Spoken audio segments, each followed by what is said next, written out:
Hi my self doctor Abhay Kumar MBBS MD from KGMC Lucknow. मैं एक child specialist हूँ और इस वीडियो में हम लोग बात करेंगे न्यूनेटल जॉन्डिस की, मतलब नवजात शिशु में होने वाली पीलिया के बारे में। तो सबसे पहले हम लोग बात करते हैं कि न्यूनेटल जॉन्डिस कहते किसे। नवजात शिशु की आँखों और स्किन के पीला पड़ जाने को न्यूनेटल जॉन्डिस कहते हैं और ये बच्चे के शरीर में बिलिरुबिन नामक पिगमेंट के ज़्यादा मात्रा में जमा हो जाने की वजह से होता है।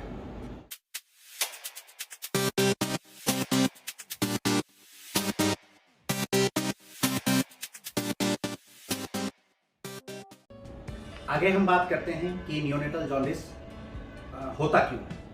तो नवजात शिशु में होने वाला पीलिया बड़े बच्चों में होने वाले पीलिया से अलग होता है और इसके होने की वजह भी अलग होती है। अब नवजात शिशु में हीमोग्लोबिन की मात्रा बहुत ज़्यादा होती है और हीमोग्लोबिन के टूटने से अनकंजुगेटेड बिलिरुबिन बनता है। नवजात शिशु में चूंकि हीमोग्लोबिन ज़्यादा होता है इसलिए अनकंजुगेटेड बिलिरुबिन भी ज़्यादा बनता है और ये अनकंजुगेटेड बिलिरुबिन पानी में अघुलनशील होता है। इस वजह से इस अवस्था में ये शरीर से बाहर नहीं निकल सकता। अब इसे शरीर से बाहर निकालने के लिए लीवर इसको कंजुगेट करता है ग्लूकोनिक एसिड से और इसके बाद कंजुगेटेड बिलिरुबिन बनता है जो पानी में घुलनशील होता है और ये कंजुगेटेड बिलिरुबिन शरीर से स्टूल और यूरिन, पेशाब और शौच के द्वारा शरीर से निकल जाता है। नवजात शिशु में एक दूसरी भी बात होती है कि नवजात शिशु का लीवर इमेच्योर होता है, पूरी तरह से अपना काम नहीं कर पा रहा होता है। इस वजह से अनकंजुगेटेड बिलिरुबिन को कंजुगेटेड बिलिरुबिन में कन्वर्ट करने की क्षमता सीमित होती है। तो ये दो चीजें एक साथ होती हैं, अनकंजुगेटेड बिलिरुबिन का बनना ज्यादा और इनका घुलनशील बिलिरुबिन में कन्वर्ट होने का रेट कम होना, और इन दोनों वजहों से नवजात शिशु के शरीर में अनकंजुगेटेड बिलिरुबिन ज्यादा मात्रा में जमा हो जाती है। अगर उदाहरण के तौर पर हम समझना चाहें और मान लें कि नवजात शिशु में अनकंजुगेटेड बिलिरुबिन 100 यूनिट बन रहा है और बिलिरुबिन सिर्फ 30 यूनिट को कंजुगेट कर पा रहा है, तो 30 यूनिट ही बिलिरुबिन निकल पाएगा और 70 यूनिट बिलिरुबिन अनकंजुगेटेड फॉर्म में जमा हो जा रहा है और यही बिलिरुबिन, बढ़ा हुआ बिलिरुबिन न्यूनेटल जॉन्डिस का कारण होता है। अधिक मात्रा में जमा अनकंजुगेटेड बिलिरुबिन बच्चे के ब्रेन के लिए नुकसानदायक होता है।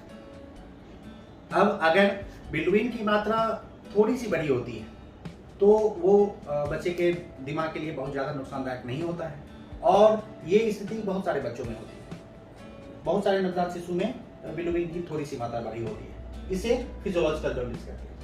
फिजियोलॉजिकल जॉन्डिस ब्रेन के लिए बहुत नुकसानदायक नहीं होता है, इसलिए इसमें किसी इलाज की जरूरत नहीं होती है। लेकिन अगर बिलिरुबिन की मात्रा ज़्यादा बढ़ी हो तो उसे पैथोलॉजिकल जॉन्डिस बोलते हैं और पैथोलॉजिकल जॉन्डिस में इलाज की जरूरत होती है।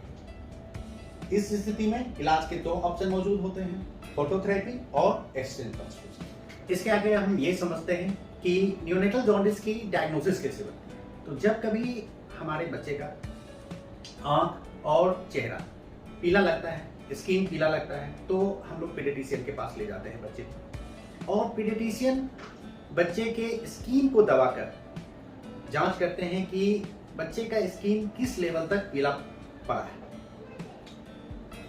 एक बात और हम लोग समझते हैं कि न्यूनेटल जॉन्डिस की एक खास बात होती है कि पीलापन पहले आंखों में आता है, फिर चेहरे पे आता है और फिर सर से पांव की तरफ पीलापन धीरे धीरे बढ़ता है। सबसे लास्ट में हाथ की हथेली और पांव का तलवा पीला पड़ता है। तो और अगर हाथ की हथेली और पांव का तलवा पीला पड़ गया हो, इसका मतलब होता है कि बिलिरुबिन का लेवल काफी खतरनाक लेवल तक आगे बढ़ गया है। तो डॉक्टर स्किन का लेवल दबाकर, पीलापन देखकर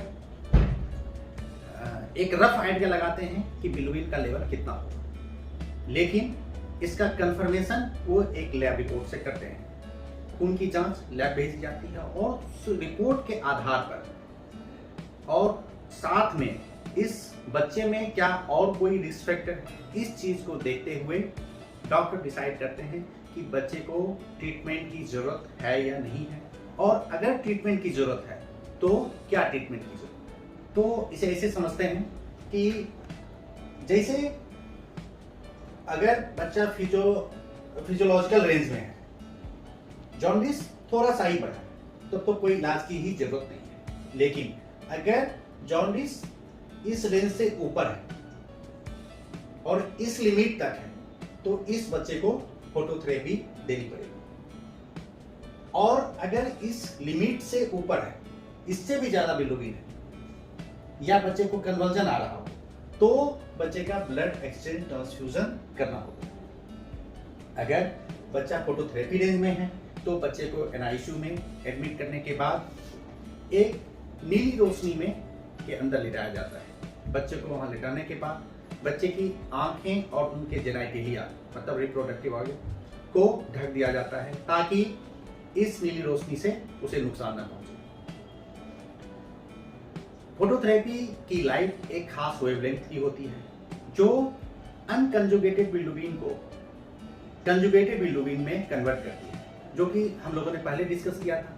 लीवर जो काम कर रहा था अनकंजुगेटेड बिलिरुबिन को कंजुगेटेड बिलिरुबिन में कन्वर्ट करने का, वही ये नीली रोशनी वही काम करती है। अनकंजुगेटेड बिलिरुबिन के बनावट में बदलाव लाके उसे शरीर से निकालने में हेल्प करती है। ये काफी एक सुरक्षित इलाज का तरीका है। लेकिन अब ये फोटोथेरेपी कितने समय तक देना है, ये इस बात पे डिसाइड होता है कि फोटोथेरेपी देने के बाद बिलिरुबिन का लेवल क्या इसके नीचे आ गया है, कम आ गया है।